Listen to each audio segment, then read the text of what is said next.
This is Maharajas of Scale, a podcast where we go behind the scenes and talk to founders who are demolishing the myths around building and scaling a big business in India.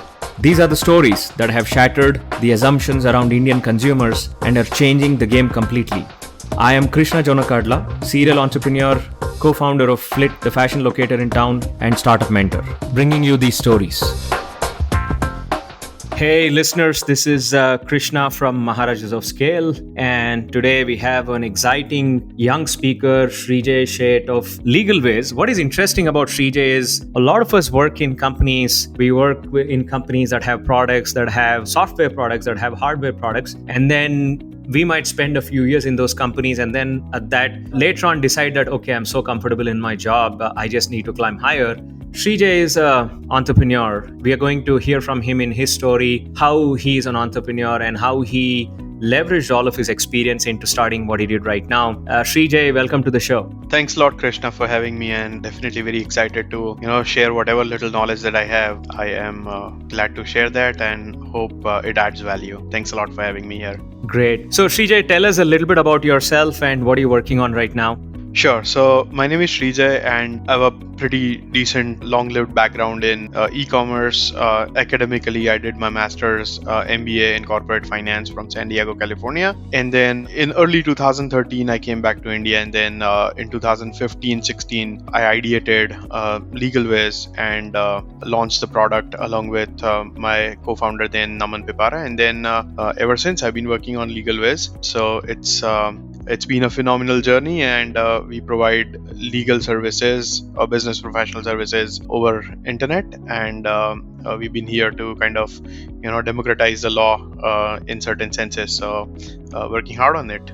Great. Tell us some interesting numbers about your venture in terms of any numbers that can help the listeners understand the extent of scale that you've achieved so far. Sure. So Legalwiz, as I mentioned, is primarily a portal where startups and small businesses can find business professional help. So anywhere from registering a company all the way to dissolution and a lot of compliances, intellectual property protection and stuff that comes in between. Our journey so far has been pretty good. We are a bootstrapped company, functional since last 4 years, operationally 5 years since the incorporation. And as we speak about the numbers, we probably have around roughly 5,000 paying clients that we have served so far. And if I just kind of put that in perspective, on a month-on-month basis, we are close to roughly around 1% of total companies that get incorporated in India anywhere.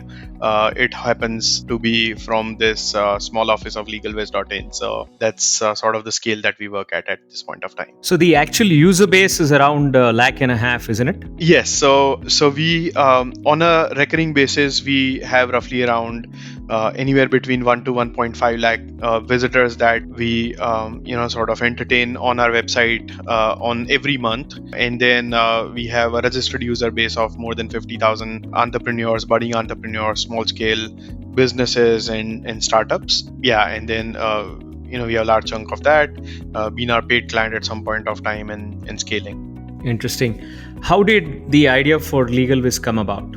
So when I came back to India in 2013, before that, I definitely shared a pretty extensive background in legal tech. So I used to work for a company called Legalzoom.com, which is a world leader in legal e-commerce or legal tech, as we kind of name tag it. Legalzoom is a very mature organization, functional back in the US, holding majority of the share of the US market and then also into other countries now. But when I came back in 2013, I sort of found myself more privileged when I had to start a consulting business, and there were a lot of services at my disposal because my family had always been into business for generations. So we already had a lot of people to help us out in that journey. But what I found was there was also a new India that was emerging where a lot of entrepreneurs were first generation entrepreneurs, not necessarily having right set of access to professional services. And more importantly, there was a prevailing problem statement where, simplicity of services, affordability and transparency, and a good mix of that was slightly missing. And a lot of times it was not just, business professionals, sort of drawback in creating that service line, but it was also a perceptional issue and how the delivery of service happened. So we really thought that, the challenges were different. It was not just a pricing challenge.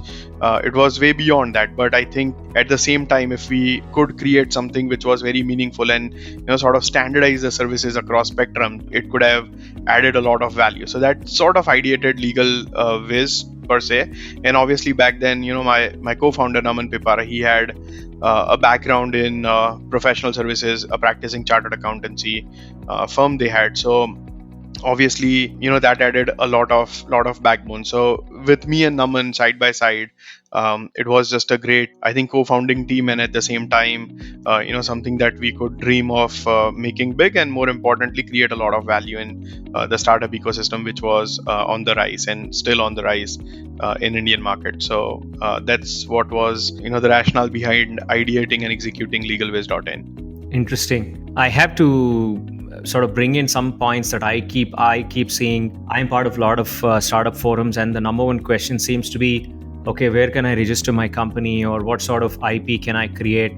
So I can definitely tell you that what you are in fact working on is one of the top 5 topics that are at least in the minds of entrepreneurs. And given the state of compliance in our country, the number of things that you need to comply with, you're definitely going to take a load off their hands, right? Absolutely. And I think that's a great compliment, and probably more so a good validation coming from somebody who has been close to, the ecosystem. I think if that is one challenge that's been seen to be very visible, I think we are on a very right track to solve that. So thanks a lot for validating that again for us. Well, in terms of number of enterprises in India, MSMEs, there are 63 million.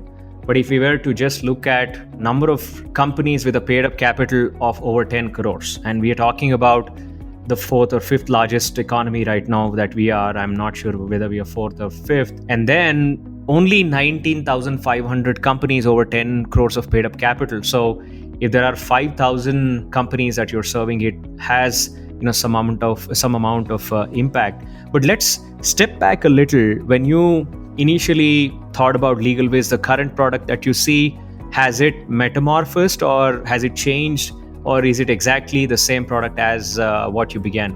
I think definitely we have been very progressive in terms of how we looked at our product line and what becomes relevant. So to be very honest, when we started, a lot of focus was really on trademarking, because that was one product that we could deliver very quickly. Your trademark gets registered, or not really registered, but at least the application process happens to be very quick, and you can really kind of turn around within a day or a couple of days. It was really a focus point, because while the e-commerce way was new to people, we could really establish a lot of trust with that. And secondly, obviously, because a lot of people needed trademarking, right? As we moved along, we also saw that the larger journeys that we can get associated and really make a big impact is when we have the client at the company incorporation, and so it becomes very profitable for the company to acquire such clients and stay vested in their growth and their success, so that if they make big, we also make big along with them. So definitely over time, nonetheless,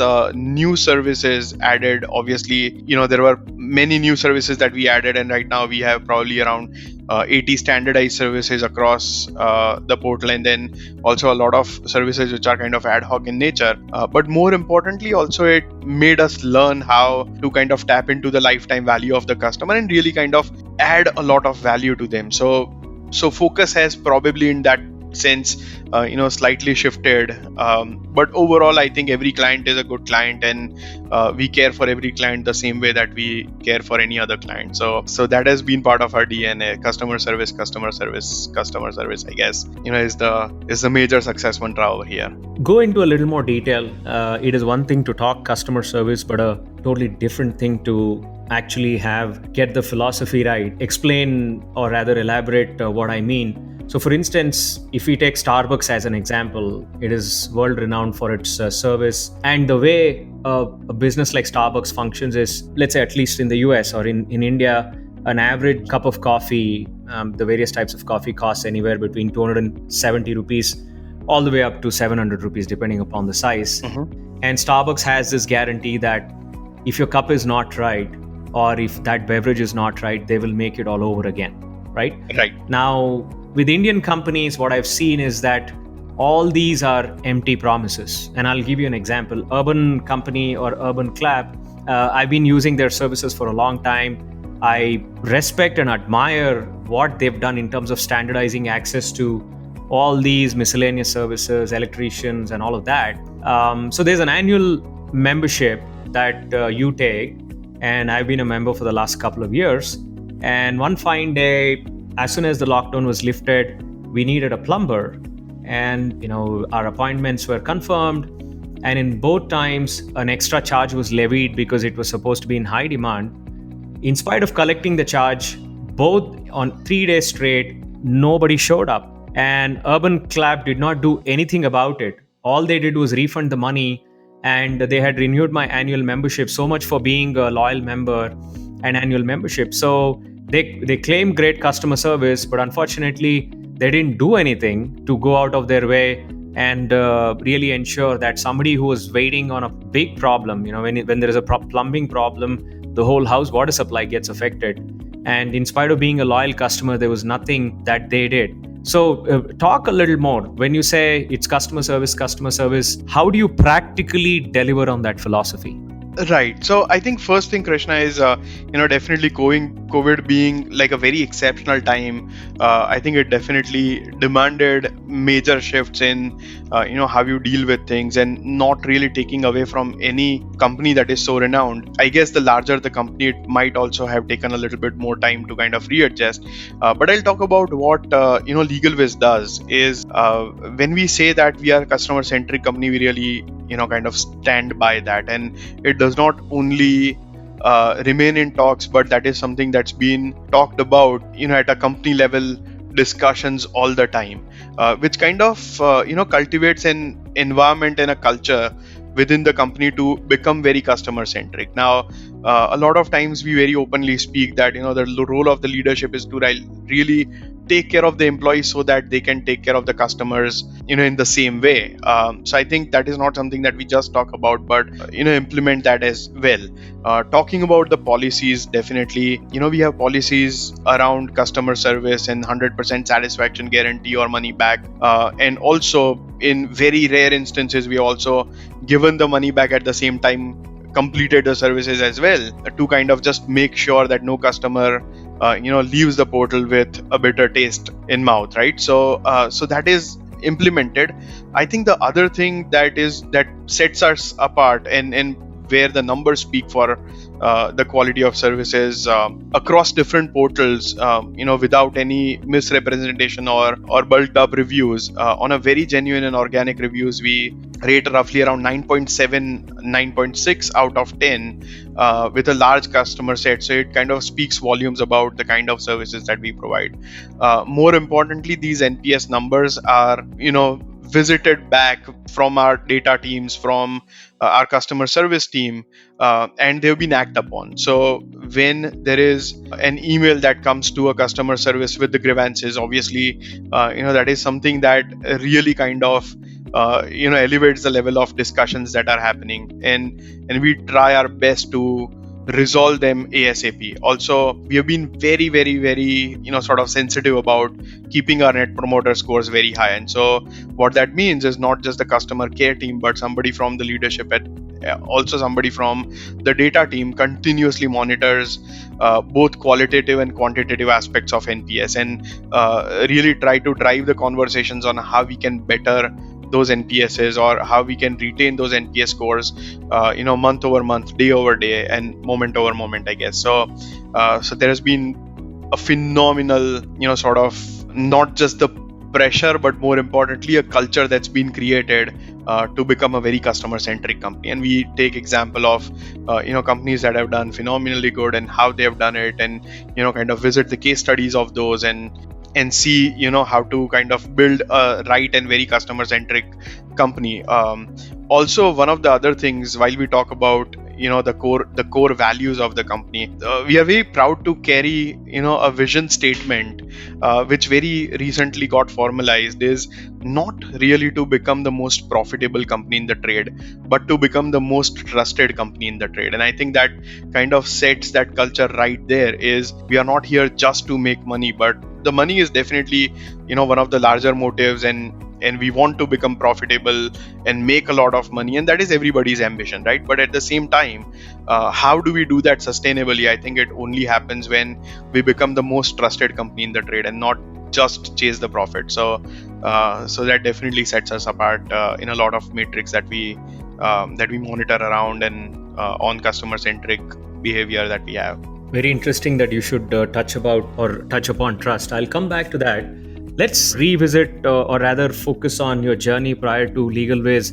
How long were you in the US and what's your background? How did you end up there? And what sort of a family background do you come from? Sure. So I'll start with the family because that goes long way, right? My family, we have been in Ahmedabad, Gujarat for quite some time, a few generations now. And then we have been in business for quite a many generations as well. So if we talk about, how the business kind of becomes an obvious choice for kids in the family, we have been generational entrepreneurs, and the flagship business that the family owns right now is an offset printing press, which is now a third generation, close to around 80 years old business, one of the oldest offset printing presses in Ahmedabad, and a very reputed one as well. So it was kind of obvious that at some point of time I had to kind of opt for business. A lot of my family members and my cousins and everybody had gone to US for studying their master's program, right? So as somebody who was more like a follower back then, I also had a thing that I also have to gain my further education from US. And so back in 2008 I went to the US, not really 2006 I believe. I'd been there for around 7 years.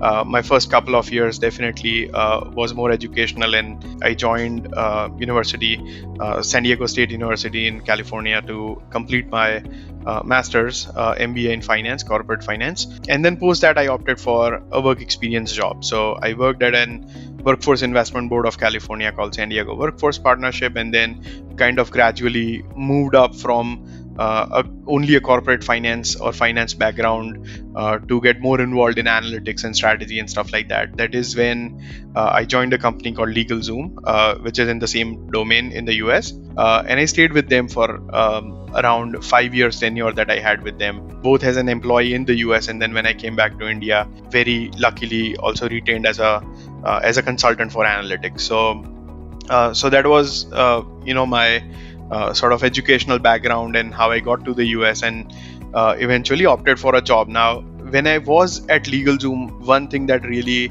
impressed me was how customer centric they used to be in back in the days, and how they could really pull off a product which helped millions of people to consume legal services at the time when it is otherwise not very affordable back in the US. Lawyers are extremely expensive, right? So compliance was issue, because if you don't stay compliant, obviously the penalties were high, and if you want to stay compliant, then the legal services were very high, and it was kind of a chicken and egg situation for a lot of startups. So Legalzoom really kind of made that change come possible, and something that I really admired. And when I came back to India, I really thought, because the challenges were different, as I told, it was more of an accessibility and transparency as a challenge rather than pricing. But I really thought that if we could do this at scale and consistently do it with a great quality of service, this can definitely become a new norm for a lot of people to very easily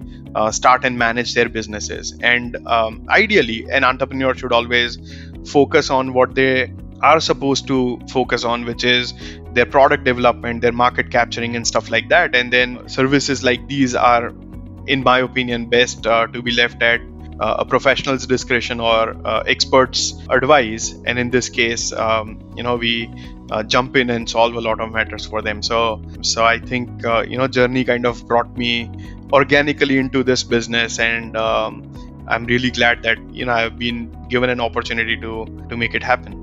Interesting. Let's delve into the beginning a little bit. Why did you decide to go the bootstrapping way, and why not raise money?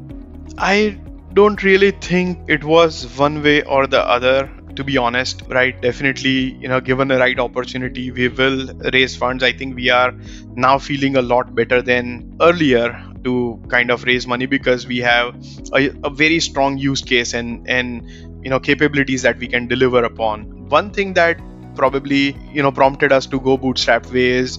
We really wanted to build a product and service that we thought that we could consume for our own businesses, right? So at times, sometimes I do feel that an added pressure from outsiders' equity participation really kind of puts you into that stress where you have to compromise on certain things. I thought that was one of the factors. Nonetheless, it does not take away anything from other great companies who are in the domain and have raised funding.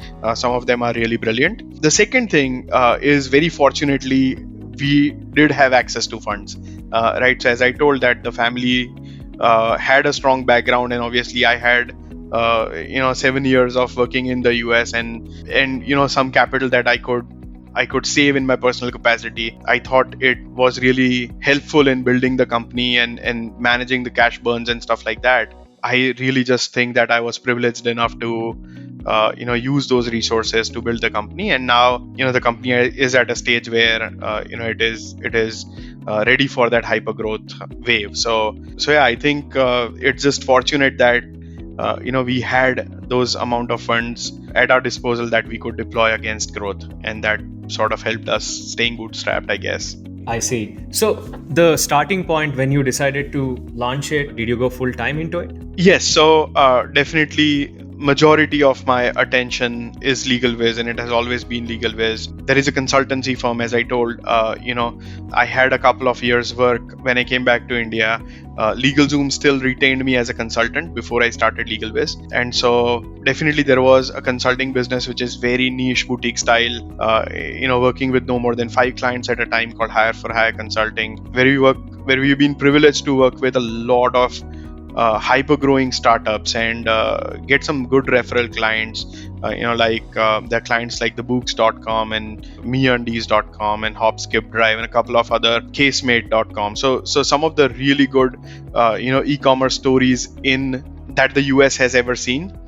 We've been part of those and really a lot of learning out of that. So definitely some amount of time goes to there, but I think it only helps us to become a lot more mature e-commerce platform, because there is just so much of learning that we get out of it. But yeah, if I speak about the time, I think primarily most of my time goes to legalwiz.in. How was the decision with the family? Usually, especially if you're from a business family, did they look at this as a business, or was it an easy conversation saying that, hey, I'm going on my own, I'm trying to do a startup, and I'm not going to be associated with the family business anymore? Were any of these conversations that you had prior to starting up? Absolutely. So when I came back, to India, definitely it kind of started as a small time gig, and I'm talking about Hire for Hire, the consulting company, right? Because Legalzoom gave me an option to kind of retain as a consultant, and I thought it was really good for me because there was always that back of the mind idea that what if I don't settle down after 7 years? There was a flexibility that if you want to come back, then might as well just stick along, and if things don't work out for you in India, then you always have a chance to come back, and vice versa. So I thought it was a great transition move. The transition move prolonged for almost 2.5 years, since 2013 to I think mid 15 and early 16. And so by 2015, when I decided to kind of do Legalwiz.in as my full-time and focused venture, I really had a background as an independent entrepreneur in India apart from my family business. So that is how I think the conversations became very, very easy. And nonetheless, it was always hoped for that I join the family business. I think Hire for Hire was also substantially good money-making stream that I couldn't, kind of just let go. So I think everybody was on board with the idea that while we have family businesses, this is probably one more good addition to the portfolio, and it just happened to be that way. So I think it was really a good transition, and very fortunately I got that advantage of that. So Legalwiz was the first independent venture, or rather Hire for Hire? Hire for Hire was the first independent venture, where Legalzoom was the first client of Hire for Hire. Legalwiz was the first product venture, I suppose. Legalwiz was the first product venture. Yes, that's correct. So in the beginning, how was the beginning? Like, how long did it take you to launch the first product, first site? And what was the initial traction like? How did you go about getting your first 20, 50, 100 clients? How talk to us about that initial journey. So it took roughly around 8 months for us to ideate and build a portal and the technology backbone to sustain it at a larger scale and stuff. So we always wanted to be scale ready, and so it took roughly around 8 months to kind of from ideation all the way to building a very state-of-art website, creating a lot of content, building processes, assembling a team. We launched Legalwiz in April 2016, and first few clients were very interesting because so obviously we use some paid mediums like Google PPC and whatnot to get the initial traction, but at the same time we are also and something that we still do is we also stayed very grounded and attached to the entrepreneurship community that thrived in Ahmedabad and beyond. And so a lot of people really kind of had trust on us because we were not just virtual but also tangible in a lot of senses. And I think that helped us build our first set of promoters, evangelists, however, what are the fancy words for that? But really people, got connected to us. We met a lot of entrepreneurs. We understood, the problems that they were facing. A lot of times very early stage entrepreneurs and startups. Even till date, I go to a lot of, sort of universities and connect with students and deliver lectures in terms of entrepreneurship, marketing, scaling digitally and stuff like that. It just gives tremendous perspective on what are some of the challenges that these guys are facing, right? And it just becomes a very organic way of product building. So in initial days, we did that. If we are doing that at in the frequency of 1 today, then we used to do that 10x back then. But nonetheless, that really paid off. Building a brand which came from grassroots and really stayed attached with the community here. So yeah, that was our initial approach is really to work with entrepreneurs. Obviously there was a lot of differential in terms of what pricing could have been. While I could charge big dollars for hire, probably for the same time I would never be able to charge anything at Legalwiz, but I think idea remained the same, that let's sit together and understand what could be the product that can be served or that can serve population at large, that can be standardized and at the same time that delivers the highest value to the customers, and so that was our route. So you did something that a lot of entrepreneurs are urged to do. You just get out of the building and talk to your potential users. Oh, absolutely. I mean, there are some really brilliant, communities like Icha and Head Start, and there are a lot of good incubators around here, like IIM, CII, or InnoCity, and now there are many more.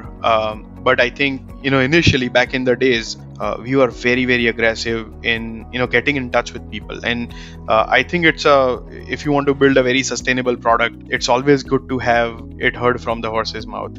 Also, things that we even today in my personal time I also kind of do is I hear the recordings at times that we have in our customer call center and really try to figure out where our communications are going right, wrong, whether they are adding value, coaching people on those and stuff like that. So I truly believe that there is no other way but to kind of hear it from the horse's mouth if you want to build a great product.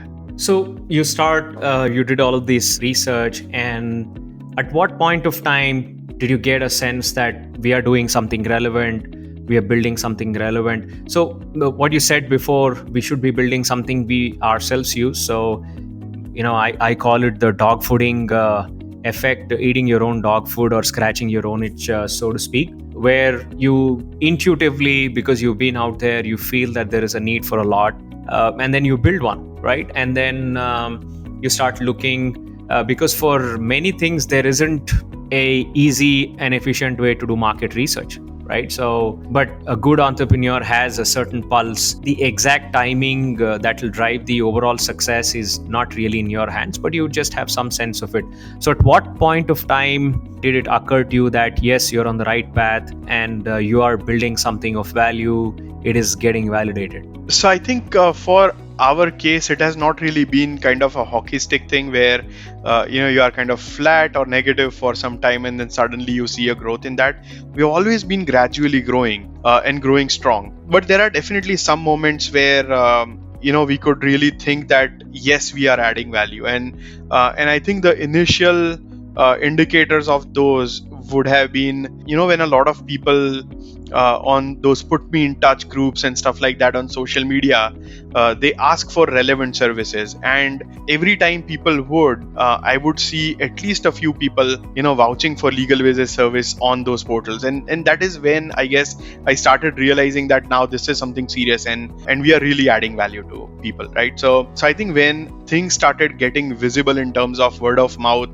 promotion, or more than promotion, people really kind of our own customers vouching for our service, and it just started becoming more visible. So when you have a smaller customer base, obviously it's fragmented, and so you don't really see an impact of that, but there is definitely a moment where you figure out that okay, now people are tagging us, and people are talking about our services, and people are referring those services to other people that they might not even know on those social media groups and stuff. I think that was sort of a moment where we all thought that now this is getting serious. Also, a few other instances when like back in 2016-17 there was Startup India's or Gujarat startups trade fair. So we participated in that, and then we could see not just a lot of clients, but a lot of people came to our booth, and they told that they either knew about us or they have been procuring our services, and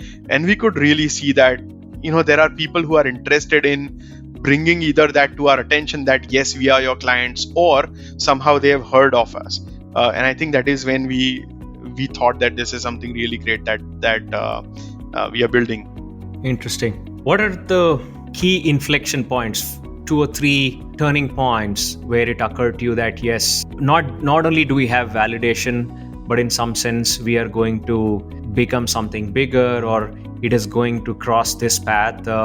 What are some of those turning points? So I think some of those turning points could be, one, obviously you see great change in your own numbers, and since I've always been a data guy, that's something that's just there. But more importantly, I believe there were also some very good opportunities that people created for us. For example, at a national level, we were sort of brought or called for to suggest how the ecosystem can be better, and what could be the things that we could do from a governmental standpoint and stuff. And also a lot of bigger players started watching us, and not just the competitors, but also people who wanted to do partnerships with us. And I think that is when we realized that okay, now we are big. So there are some national level brands and huge brands who sort of came to us, and they were like we would really want to work with you. So we either consume your services or offer that to our clients, or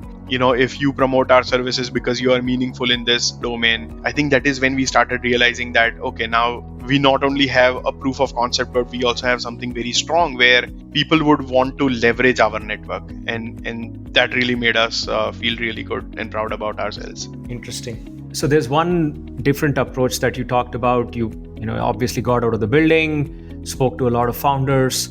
Now that you have a certain degree of established traffic, some degree of scale, although I say you're still scratching the surface for the amount of possibilities that exist.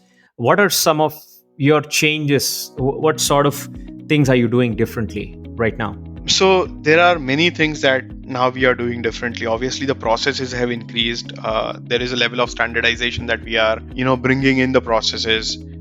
We are defining things and how they should be tackled, and really build a brand, right? So in your initial days, you want to do everything that could please a customer, and we still do a lot of things that would please our customers. But at the same time, when you become a little bigger brand, what really needs to be done is when somebody from the office talks to a client or a prospective client, it's not that the person is talking, it is the brand that is talking. And so you need to standardize a lot of things in terms of tonality, in terms of kind of emails that go out, in terms of other communications that happen, in terms of frequency of communication, right? So definitely there are a lot of procedural things which have changed over last 1 year.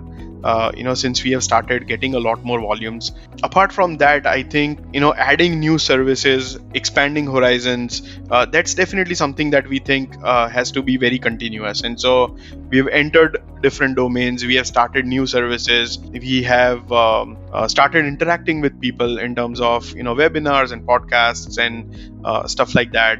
We have started partnering with bigger brands and launched our partner portal very recently. So there is a lot that's happening, and now we have a knowledge that we have a customer base which is with us and trusts us at a very infant stage. There are definitely a lot more possibilities to serve them right and serve them better. And so bringing those items to our portfolio, I think, is the biggest change that has happened in last 1 year for us.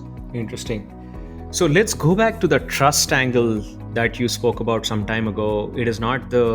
I suppose it's the first time I've heard an entrepreneur talk about trust. Is one of those things which are essential, and for some strange reason people think you either have it or you don't. But the reality is that if you consciously work towards operationalizing trust building, you can definitely get there. The fact that for example, when I get onto your site, you talk about the number of businesses served, you have unfiltered customer ratings, and you have a satisfaction guarantee. And the first thing that you're talking about is asking somebody to read your satisfaction guarantee. What that tells me is you're putting trust front and center, right? Absolutely. But let's go one step forward. While India has gained reputation for services, service sector is the largest growing part, but the last mile. So for instance, in the set of services that you offer, the people that are dealing with trademarks or the people that are helping with the company registration, they all end up dealing with government agencies. And in most cases, dealing with government agencies obviously means you're dealing with a lot of intermediaries, and then it becomes a last mile problem, whereby the last mile is usually made up of people who are possibly drawn from tier 2 cities. And what that does is many times it leads to a breakdown in the quality of the services delivered, and also affects the outcome in many cases. How have you been able to overcome that problem? Is it because you employ a different set of people? How are you protecting the quality last mile? Because you're a portal, the portal is where the process starts, but the actual delivery is where the quality really gets impacted in terms of the amount of time, the money, or the outcome. Absolutely. And Krishna, that is a very relevant question, right? Because we deal with a lot of external stakeholders where sometimes the quality of service also gets impacted by not just how we perform, but how the others perform, right? One thing that is a secret sauce to this, and something that I have learned through experience, is a lot of times trust building is not just about delivering or not delivering. Trust building is also very essential to how you keep your communications going, right? And so if I talk that in perspective, a lot of times what happens is people might not get frustrated because, say, your company did not get registered in 10 days and took 12 days, right? People understand that you are dealing with government and it might take a little bit extra or whatever.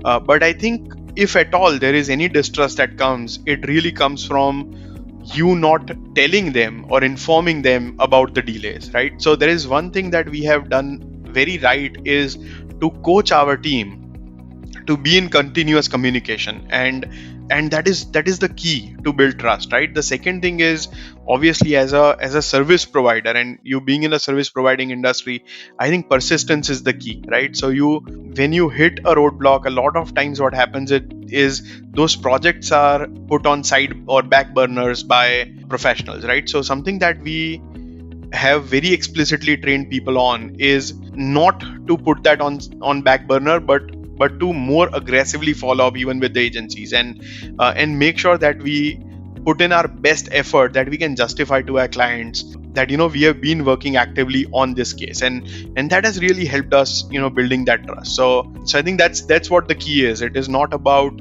just delay or on time delivery. It is rather about how well you keep your customers in the loop, and that really reflects both in our tech stack as well as how we communicate with people as experts providing them such services. Very interesting you should say that, because something tells me that this is an outcome of the amount of time you spent working in the US. Because over the last, I moved back in the year 2014 as well. And in some sense, I keep telling people the same thing. Trust stems from the ability to provide a degree of transparency in what you're doing, right? Exactly. So whether it's a 10-day time frame or a 12-day time frame, you let me know.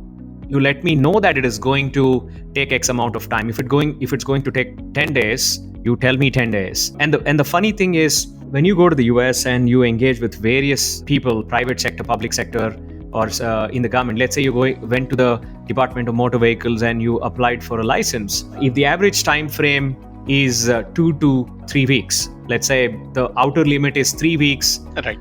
But looking at the amount of information that you had, if you had all your paperwork, there was a real chance that you were going to get the license in 2 days. What we would most of the time see is they would always tell you 2 to 3 weeks. Correct. So that they do not set up a wrong expectation, right? That it is actually going to come out in 3 days. Because the thing is, you set up a wrong expectation. Now, for God forbid, something happens and it ends up really taking 2 weeks, and you all of a sudden lost their trust.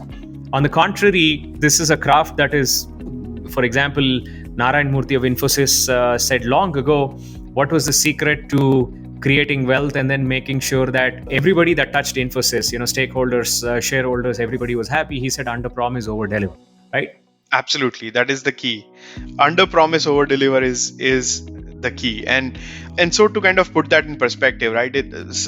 A couple of years back or a year back, Indian government and the Ministry of Corporate Affairs announced that you could now register a company in a day. Technically, that is right if you have done so. A registration of company comes with a lot of processes, like procuring your digital signatures and drafting your MOA, filing for the registration, and a lot of other processes. What they meant by doing that is registration, or part of ease of doing business campaign.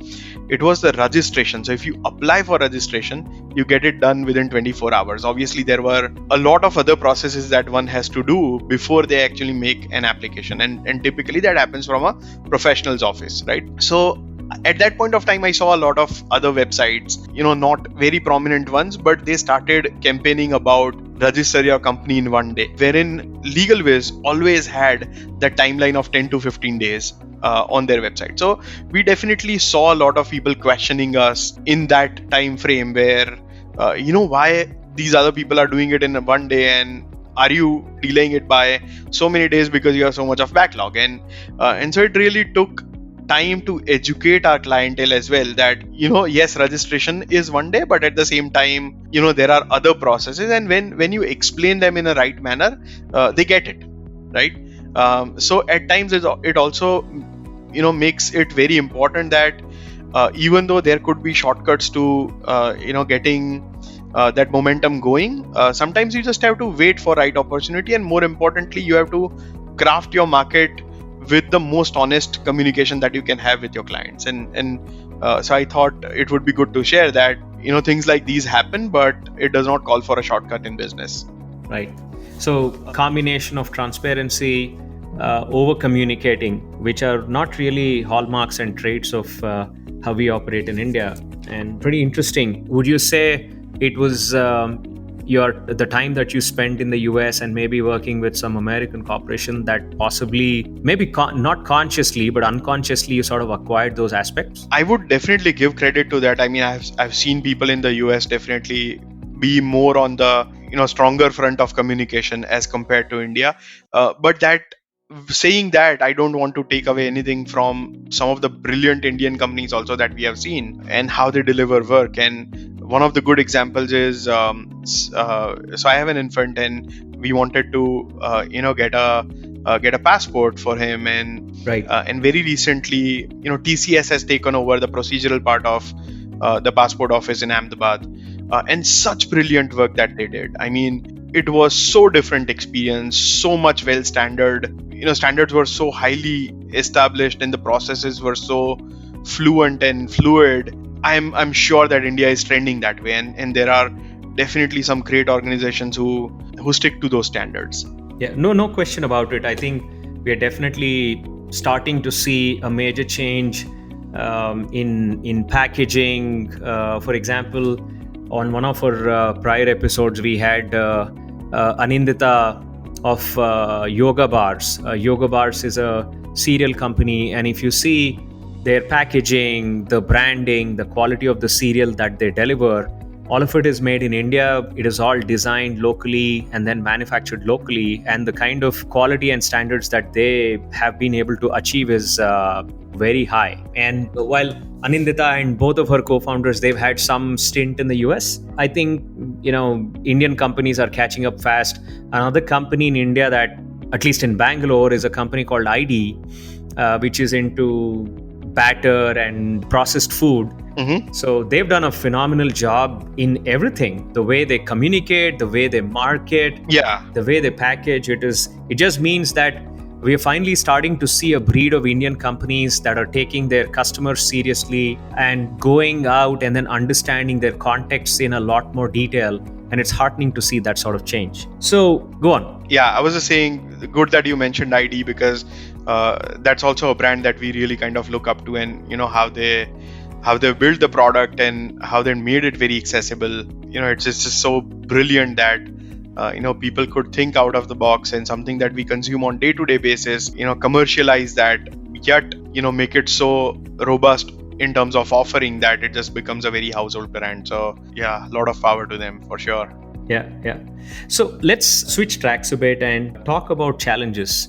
What sort of challenges have you encountered while starting up, building the product, getting users, anything of that sort? There are many. And to start with, definitely, since 2015-16 was still a relatively, newer times for legal tech, and the acceptance was not there.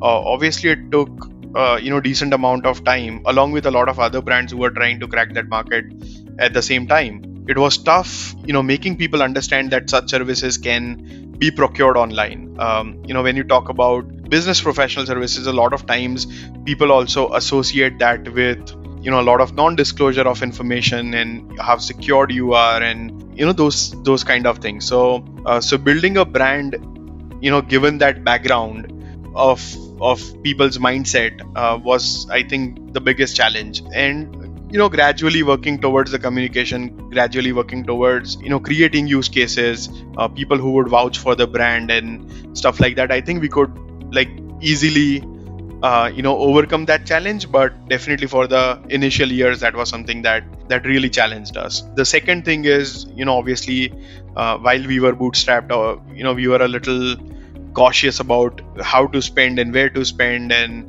what gives us the best return for our buck spent and stuff like that. So I think that has always been slight of a challenge, but at the same time it is also fun working within that environment where you can really optimize the things for better. So those have been a couple of challenges. Apart from that, a lot of things have been regularized in terms of just kind of creating culture that is more customer centric, and when you have a new set of hires, just making sure that they align with your culture. So not just, what I really think is, it's okay if you hire somebody who doesn't know whether they need a window or an aisle, but you have to first assess whether the person is worthy of the ride or not, right? And so even though our hiring has been a little slow, I think for the initial team that we gathered up, we were very, very cautious on whether these are the right set of people who could cultivate that culture, because culture is something that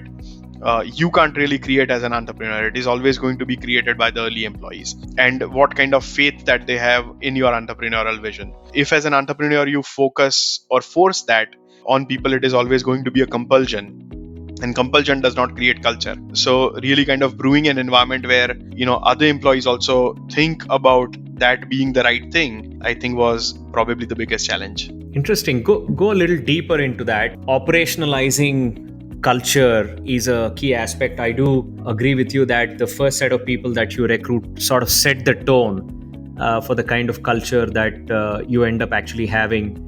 The founders or the founding team definitely plays a significant role in that. But you do have to take steps to operationalize a culture, isn't it?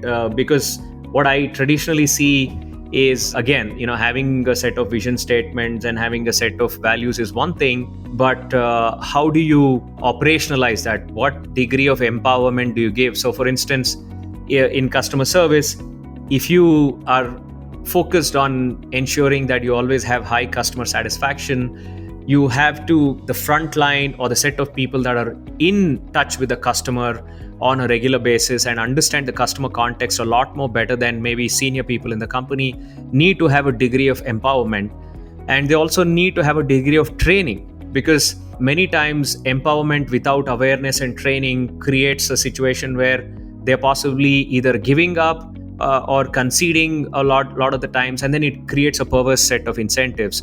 So how have you operationalized the culture aspect beyond, let's say, making sure that you recruit the right set of people? Correct. So that's a very valid point, right? Is you have to make other people believe that this is the right thing to do, right? Now, when you try to hire somebody, I think in my opinion, you should always hire for two good qualities. One is the personality, and second is how much involved they are in your vision, right? And so if you think about it, if you hire from somebody who has been part of an organization where cutting corners and making money is always over pleasing clients, right? That is just very deep rooted in that. And so either you have to work a lot harder in changing those values, or you just have to give up on them. As hard as it may sound, for the initial team, you would always want to give up on them, and you want to say that I might not get the exact talent that you have, but I definitely will find somebody who is better fitting for the role, right?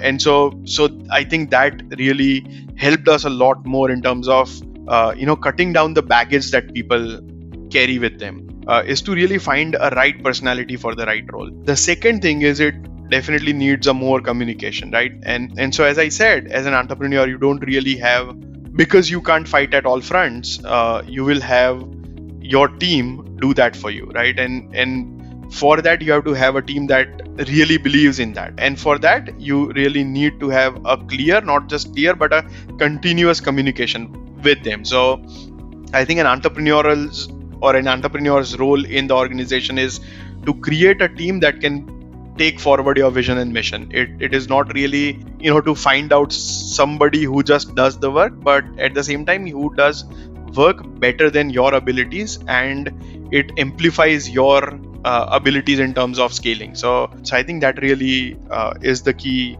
to whatever little success that we have. Is we have people around us who are so good and so much caring for their customers, and in turn I just have to be caring for them. It also goes to an extent where some of the bitter conversations that I would remember is, in rather in very rare cases, but I've been on calls with customers saying that I'm sorry, I took your money, but my employees cannot take your language, and that is why I have to refund you your money. And it has happened precisely 2 times in my life, but it has happened. And these are some of the instances where your employees also figure out that they mean to you, and they mean more than just earning to you.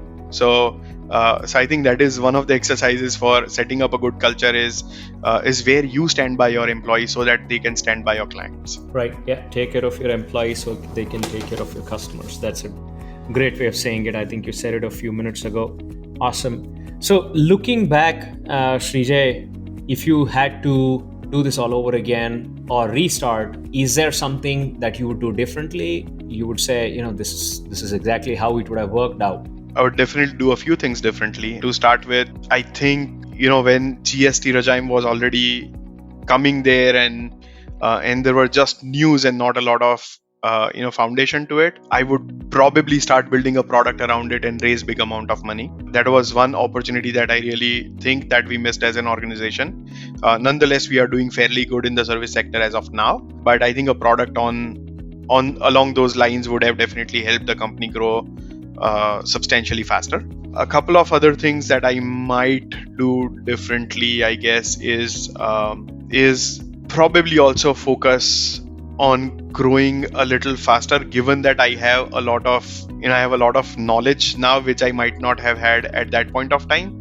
So obviously it's a corrective measure, but if I rewind back my life with the wisdom that I have today, I would definitely do certain things a little differently and probably grow a little faster. But I think that's the case with every entrepreneur. Yeah, however, the execution engine being in a position to take advantage of a market opportunity is something of an essential thing. I think that's fundamentally what differentiates startups and then fast moving organizations versus slow moving organizations. Nitin Kamath of Zerodha talked about it in our very first, I think the second episode, where he said, I'm always better positioned to take advantage of an opportunity because I'm so nimble, I'm so fast, and I'm so agile, which is not necessarily the case with larger organizations. And I find that the problem with larger organizations is that as soon as you have some success, no matter how big or small, you have something to defend, right? Because you have to defend that. But it's organizations that get into some sort of a mode where they are not only able to defend what they have, but also go out and disrupt or even capitalize on newer opportunities that ultimately end up winning, I would say, the marathon, or even in the longer run, because they're capitalizing on every new opportunity that presents itself. So I think you said it very rightly. And anything particularly that has overall helped you in your journey that you can pick out and say, this is exactly what defines us and this is what helps? I think experience is one thing that definitely helped me, and that is something that I would always part as an advice to entrepreneurs who are younger and they wear a title of a CEO and CFO right out of their college, or getting their college degree, and we see that day in day out, and there is nothing wrong with that. There are always entrepreneurial expectations that one has from themselves, and they are made, or they've taken birth to do so.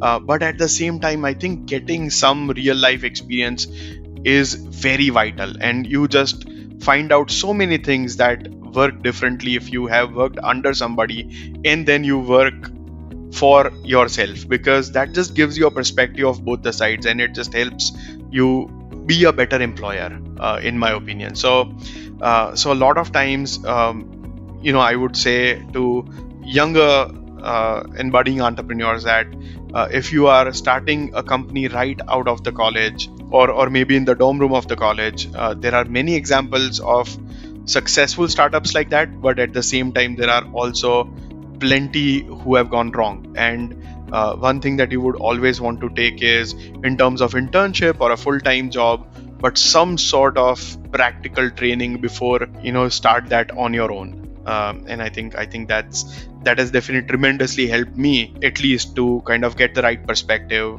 if at all I have a right perspective, in kind of gauging people, working with people, to just be grounded and keep everybody's dignity intact and stuff like that. It's just so important, and it is probably something that does not prevail very largely in regular Indian businesses, where a son takes over father's boss chair at the age of 18 or at the age of 21, because they have not seen the other side of it. So very well said. Spending some time gaining practical experience has not necessarily, for some strange reason, we've all gotten fixated with papers, certificates that seem to confer. In fact, the paper was supposed to confer, the degree certificate or whatever was supposed to confer or confirm a certain ability that person had.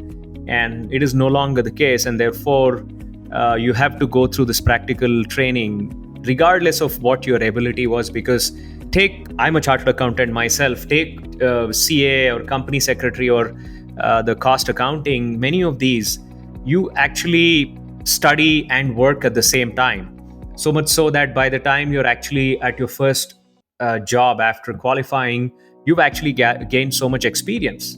So that sort of vocationalist stuff, unfortunately, is not present in everything. What it also does, I think, is distorts outcomes. People don't know why they're studying what they're studying. People don't have the ability. A lot of our engineers who have done computer science don't know how to code, which is a tragedy. I think some of that internship, getting that practical experience, definitely is going to help. So awesome, Shrijay. This has been a fabulous conversation, full of insights. Before we sign off, any closing comments for us and our listeners? I think it's been a great conversation, and thanks a lot for having me on this podcast. Definitely means a lot. I think the closing remark that I would have, and I might not be in the very best position to advise anybody, but if at all there is something that to be learned from me, I guess my remarks would be to stay tolerant. Make sure that you start a business, it is never going to be a first moment success. It requires a lot of persistence, patience, and sweat and blood. And so if you sign up for a startup journey, definitely make sure that one, you leverage as much help as you have around, and there are so many good people who would be able to mentor you on different aspects and stuff. But also at the same time, never leave hope and fail fast. So failing fast is key over here. Is try and continuously validate your idea. Make sure if it does not work, you accept it and you move on or pivot. Rightly, as you mentioned, the biggest strength of a startup is to be very pivotal, right? Titanic never sunk because it hit the iceberg. It probably sunk because it could not steer away in the right time, and that is the burden that big businesses carry, and that's the strength or the superpower that startups carry. So never be afraid of failures. Make sure you are persistent at it, and make sure that every point of time you validate that you are adding value to something that your clients need. And I think that is it. Terrific. Shrijay, we wish you the very best, and I'm certain that as Legalwiz achieves another significant milestone, we will be there to talk to you to see what that vantage point looks like. On that note, thank you for being on our show, and let's take it from here. Thanks a lot, Krishna. We hope you enjoyed this story. If this story made a difference to you, tell us by leaving a comment on the website or our social media channels. Help us spread the love by subscribing, liking, and sharing our show. We welcome speaker suggestions and collaborations. Write to me at nida@maharajasofscale.com.